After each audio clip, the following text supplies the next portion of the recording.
Проектот на УСАИД за општински стратегии за климатски промени, спроведуван од Милиоу Контакт Македонија, по посетата на општината Пехчево вчера на училиштето во Блатец, денеска престојуваше меѓу учениците од Виница.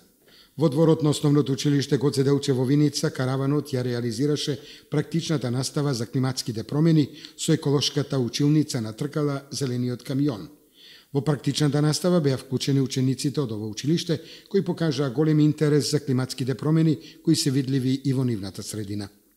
Почнувајќи од 22 февруари до денес, еколошката училница на тркала на УСАИД посети 16 основни училишта и едуцираше повеќе од 2200 ученици за климатските промени, преку изведување на практични вежби и експерименти со примена на лабораториската опрема во Зелениот камион.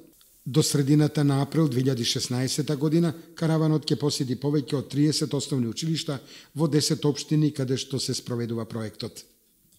Преку оваа иницијатива УСАИД има за цел да ги поттикне националните основни училишта да воведат, развијат и спроведат ефективна наставна програма за практична настава и истражувачко образование од областа на климатските промени преку јакнење на капацитетите на наставниот кадар, како и да се воспостават стандарди кои ќе обезбедат ефикасна реализација на ваквите програми. Тоа како резултат ќе зголеми јавната свест за климатските промени и ќе инспирира следната генерација на активисти за заштита на животната средина и борбата против климатските промени.